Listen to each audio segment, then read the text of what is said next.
Vamos direto ao ponto. Hoje, a nossa análise vai explorar dois dos argumentos filosóficos mais famosos e pesados de toda a história humana: os esforços intelectuais de gigantes do passado para provar ou refutar a existência de Deus. É um debate simplesmente fascinante sobre as engrenagens lógicas usadas por essas mentes brilhantes ao longo dos séculos e as respostas super afiadas que eles receberam dos críticos. Ok, vamos mergulhar nisso. A grande questão aqui é a seguinte: será que a mente humana, usando puramente o raciocínio e zero observação do mundo físico, consegue comprovar que um ser supremo existe? Essa pergunta monumental define o tamanho do desafio do nosso primeiro pensador. É um verdadeiro exercício mental que estica as cordas de como a gente entende a própria realidade. Para entender como alguém tentaria responder essa pergunta com um sonoro sim, a gente precisa primeiro sacar o conceito de um argumento a priori. Sabe o que é isso? É um método que não fica olhando para as árvores, para o céu ou para o mar caçando provas. Ele olha para dentro, direto para a lógica dedutiva. E foi exatamente essa a abordagem do Anselmo, que era um padre italiano do século XI e depois virou arcebispo da Cantuária. No livro dele, chamado Proslogion, ele tentou montar uma prova inquebrável usando única e exclusivamente as ferramentas da mente. O famoso argumento ontológico do Anselmo funciona assim, passo a passo. O primeiro passo parte de uma premissa que ele jurava que qualquer um aceitaria. Todo mundo, até o ateu mais convicto, consegue conceber na mente a ideia de um ser supremo, o maior ser que a gente possa imaginar. Aí, o passo 2 traz uma regra lógica. Algo que existe de verdade, aqui no mundo real, é indiscutivelmente mais grandioso do que algo que é só uma ideia solta na cabeça de alguém. Juntando as duas coisas, a conclusão matemática dele é: se Deus é o maior ser concebível, ele não pode ser só um conceito mental. Um Deus que existe na realidade seria, por definição, maior. Logo, a própria ideia de Deus exige que ele exista. Isso ilustra de um jeito brilhante a analogia que ele usou, a do pintor. Pensa só, antes de encostar o pincel na tela, o quadro existe só na imaginação do artista, certo? É uma pintura puramente imaginada. Mas quando a tinta finalmente vai para a tela, a gente tem a pintura real. Agora ela existe tanto na mente quanto no mundo físico. Ela virou algo mais completo. A grande sacada do Anselmo foi dizer que Deus é o único caso no universo onde é logicamente impossível existir só na mente. A gente pode imaginar um quadro que nunca foi pintado, mas a própria essência de perfeição de Deus proibiria a não existência dele. É claro que chamar de tolo quem discordava, como o Anselmo meio que fez, citando os Salmos para dizer que só um tolo negaria uma lógica tão na cara, ia gerar um rebuliço, né? Muita gente na época torceu o nariz para essa prova. Ficou aquela sensação de que tinha algum furo nessa ginástica filosófica. E foi aí que um monge da mesma época, chamado Gaunilo, bolou um experimento mental muito provocativo para rebater o arcebispo de igual para igual. O Ganilo propôs o seguinte: imagina a ilha mais perfeita de todas, uma ilha paradisíaca, intocada, no meio do oceano, cheia de riquezas, árvores dando frutos o ano todo, sem ninguém para estragar nada. É a perfeição em formato de ilha. Se a gente aplicar a exata mesma lógica do Anselmo, a gente seria forçado a admitir que essa ilha incrível precisa existir no mundo real. Afinal, uma ilha perfeita que só existe na nossa cabeça seria, por definição, menos perfeita do que uma que a gente pode visitar, certo? O Ganilo mostrou com isso o quão absurdo seria dizer que algo existe no mundo físico só porque a gente consegue imaginar o quão perfeito ele é. O contra-ataque do Anselmo para esse argumento genial foi bem direto.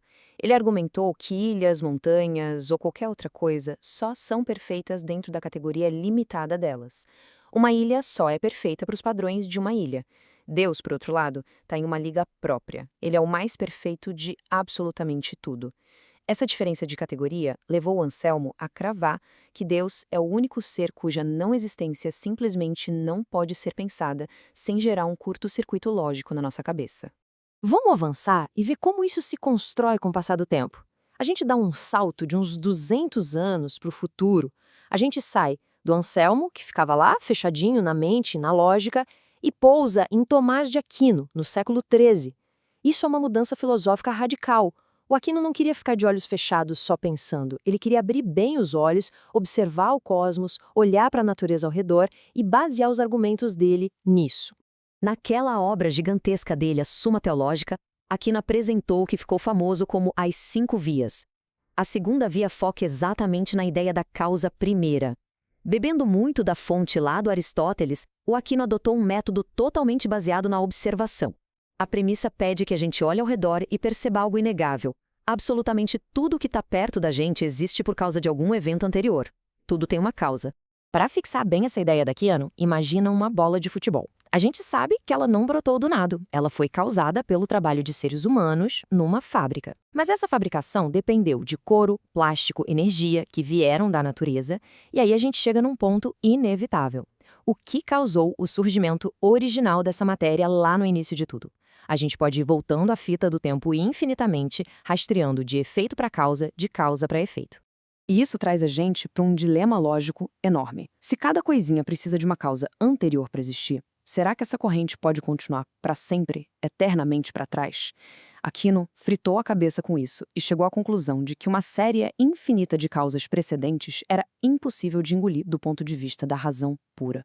Então, o ponto crucial é que um regresso infinito não faz sentido lógico para Aquino. É como o efeito dominó. Sem a primeira pecinha cair, nenhuma das outras vai cair. Então tem que ter existido lá no começo de tudo um primeiro gatilho. Algo ou alguém que deu o pontapé inicial sem ter sido causado por nada antes dele. E a conclusão natural de todo esse raciocínio observacional da Aquino é que essa primeiríssima causa só pode ser aquilo que a gente chama de Deus.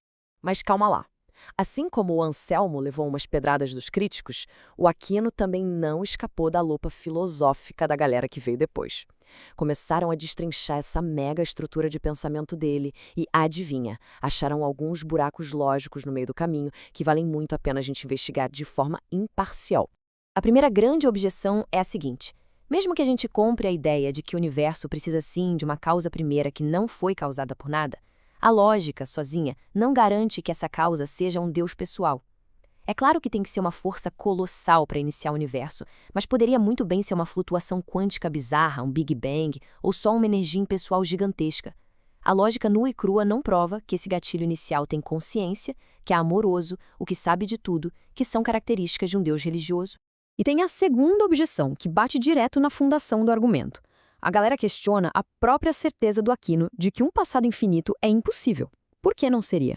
O Aquino meio que decidiu que depois de perguntar 1000 vezes o que causou isso, a gente chega numa barreira e diz, nada, isso aqui é não causado. Mas muitos filósofos modernos rebatem que aceitar o nada mágico que criou tudo não é necessariamente mais satisfatório para a mente do que aceitar a ideia maluquinha de que as coisas sempre existiram num ciclo infinito, por mais difícil que seja de processar isso. E assim a gente encerra essa exploração, deixando exatamente essa pergunta gigantesca ecoando. É incrível ver como essas mentes absurdas tentaram enquadrar o infinito usando ou a lógica pura ou a observação do cosmos, e como as respostas deles geraram ainda mais perguntas. A beleza da filosofia é exatamente essa, não tem um ponto final. O debate convida a gente o tempo todo a continuar cavando a origem de absolutamente tudo que existe.